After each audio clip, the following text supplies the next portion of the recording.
Is this stunning tactical RPG worth your time? Let's find out.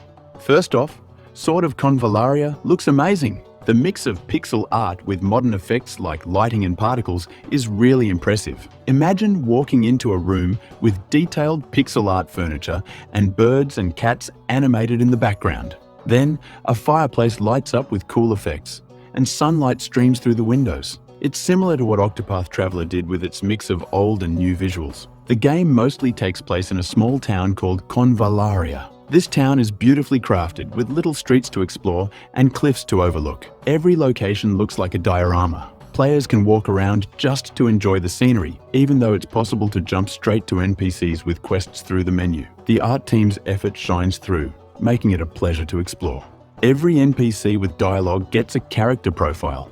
Instead of pixel art, these profiles are done in a soft pastel anime style. They look great, though some designs feel a bit generic, like characters from forgettable isekai shows. The line work and expressions are top-notch, but sticking to pixel art for these profiles might have been better. Character designs are a mixed bag. Some recruitable characters look pretty basic, like a mercenary pikeman who's just a dude with a spear and a bandana. A bit more historical flair with gambesons or mailcoifs would have made them stand out more. However, once faction units come in, the designs get way better. You'll see everything from Revolutionary-era soldiers to medieval knights and dark cultists. A standout is Gloria, a high-ranking member of the Union of Knight States. She summons a glowing spear and flag made of light, and her special attack deals massive damage, making her a standout both in looks and abilities.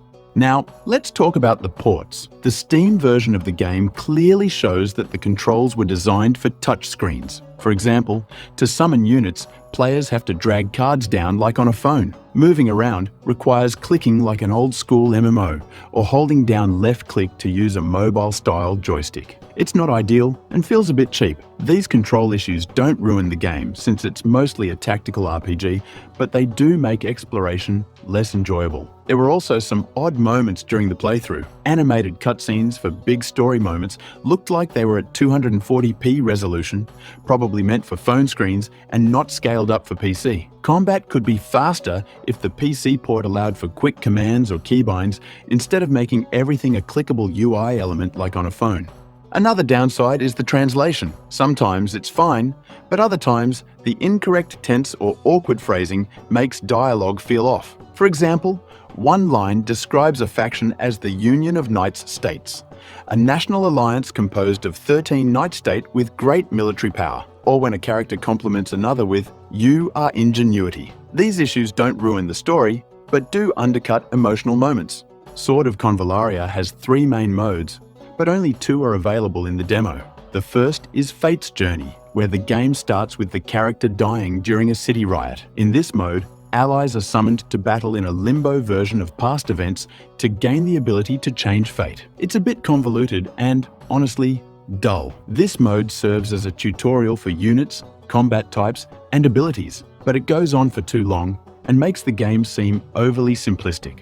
Thankfully, the rest of the game picks up the pace. The combat system is based on a triangle where defenders counter seekers, rogues, seekers counter breakers, DPS, and breakers counter defenders. Watchers, who act as support with heals, magic, or ranged damage, and destroyers, powerful mages with no counters except seekers, add more depth. Having a diverse team is crucial for strategic placement and dealing with enemies effectively.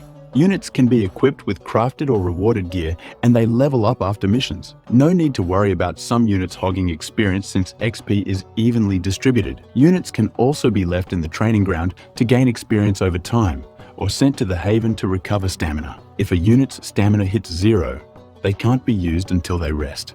Units also have skills, 2 base skills plus 3 more that can be added. These can be unique attacks or passives that buff or heal. Equipment further customizes troops, and terrain can be used strategically in combat. Knocking enemies off maps, using choke points, and exploiting explosive barrels or rolling boulders add variety to battles. With all these elements, combat stays engaging, and rarely is there a need to use the auto battle option.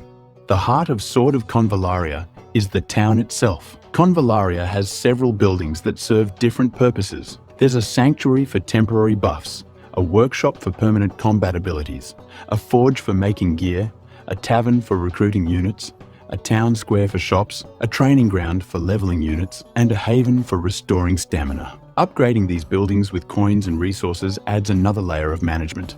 Balancing resources for upgrades, crafting new weapons, and rotating the squad to keep everyone leveled and ready for missions is a delicate dance. Each mission has varied goals, like defeating all enemies, reaching a point on the map, or defending an area. They offer different rewards and levels of difficulty, adding to the strategic planning. The story and characters pick up after the tutorial and Fate's journey. At first, the game feels overly simplistic, but it opens up as progress is made. The anti-war story unfolds with characters learning and changing over time. Side events, like a drunk harassing fox girl natives from Vulda and ending up dead the next day, add depth to the world. These events help flesh out the culture and make the town feel alive. The game's politics are a major factor. There's a civil war brewing in Iria between rioters and the corrupt government, with elite troops and secret police known as the Hanged Man. Nearby countries, like the Papal States and the Union of Knight States, have their own agendas. The politics aim for deep intrigue, but end up feeling more straightforward. The Papal States use religion and power to exploit Iria, while the Knights have their own goals.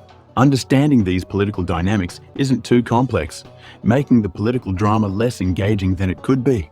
So, is Sword of Convallaria worth playing? If you're a fan of tactical RPGs with a mix of pixel art and modern visuals, it's definitely worth checking out. The combat system is engaging, the town management adds depth, and the story, while not groundbreaking, keeps you interested. The PC port has its issues, and the translation could use some work, but overall, Sword of Convallaria offers a solid and enjoyable experience. Give it a try and see if it hooks you.